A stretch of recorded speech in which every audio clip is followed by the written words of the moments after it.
And now we will cast our mind's eye over 12 centuries, embracing the whole period from 600 BC to AD 600. One particular event stands out. In the middle of this period, the mystery of Golgotha took place. We will think of a single feature only from the times of the Buddha, the corpse and what the Buddha experienced at the sight of it and then taught. 600 years after the event of Golgotha, the eyes of countless human souls turn to a cross of wood on which hangs a corpse. But there issue from this corpse the impulses which permeate life with spirit, which makes life victorious over death. This is the very antithesis of what the Buddha experienced at the sight of a corpse. The Buddha had seen a corpse and had recognized from it the nothingness of life. People who lived 600 years after the event of Golgotha looked up with fervent devotion to the corpse on the cross. To them it spoke of life, and in their souls dawned the certainty that existence is not suffering, but leads across death into blessedness. 600 years after the event of Golgotha, the corpse of Christ Jesus on the cross became the symbol which reminded people of life, of the resurrection of life, the overcoming of death and all suffering. Just as 600 years before the mystery of Golgotha, the corpse was the sign that suffering must be the lot of man, driven into the physical world by the thirst for existence. Never was there a greater reversal in the whole course of human evolution. If 600 years before our era, entrance into the physical world augured suffering for man, how does the great truth that life is suffering present itself to the soul now, after the mystery of Golgotha?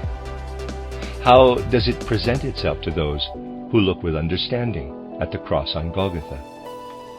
Is illness suffering? No. So said those who truly understood the impulse of Golgotha. No, illness is not suffering.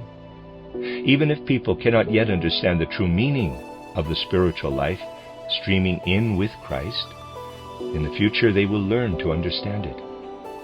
Then they will know that whoever lets himself be permeated by the Christ impulse, so that the Christ power draws into his innermost being, can overcome all illness with the strong healing forces he unfolds from within himself. For Christ is the great healer of mankind. His power embraces everything that the spiritual can unfold as healing forces, through which illness can be overcome.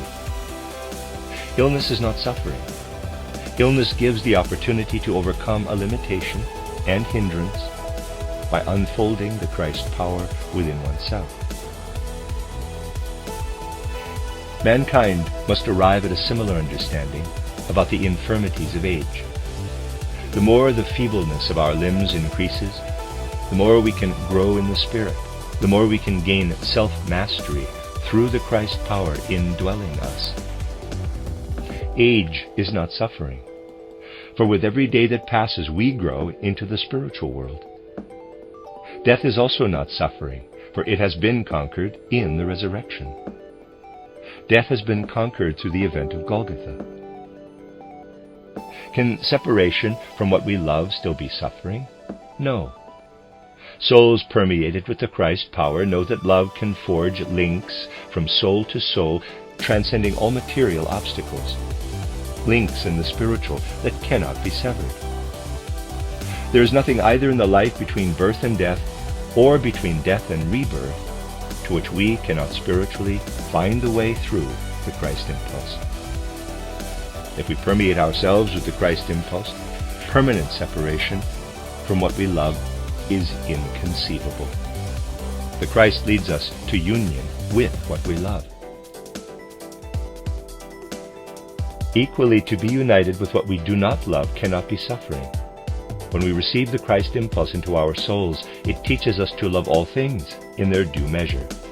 The Christ impulse shows us the way, and when we find this way, quote, to be united with what we do not love, close quote, can no longer be suffering.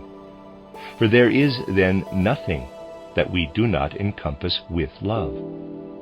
Likewise, quote, not to attain what we yearn for, close quote, can no longer be suffering if Christ is with us. For human feelings and desires are so purified and sublimated through the Christ impulse that people can yearn only for what is their due. They no longer suffer because of what they are compelled to renounce. If they must renounce anything, it is for the sake of purification, and the Christ power enables them to feel it as such. Therefore, renunciation is no longer suffering. What is the essence of the event of Golgotha? It is the gradual undoing of the facts associated by the great Buddha with suffering. There is nothing that affects cosmic evolution and cosmic existence more deeply than the event of Golgotha. Therefore, we can also understand that its influence works on with positive and momentous consequences for the future of mankind.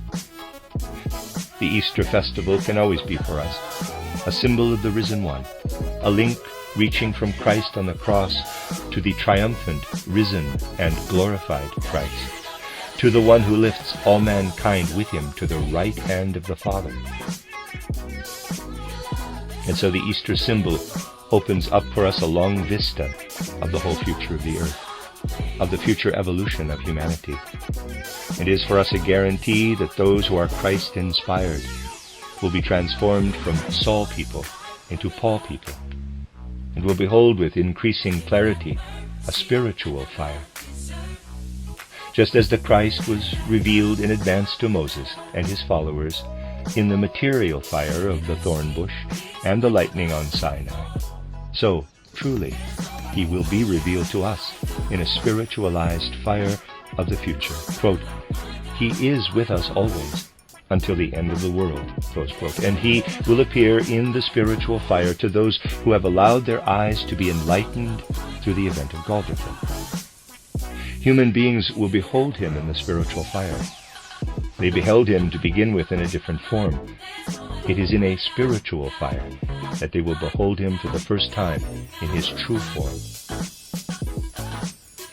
But because the Christ penetrated so deeply into earth existence, right into the physical bone structure, the power which formed his body out of the elements of the earth purified and hallowed this physical substance.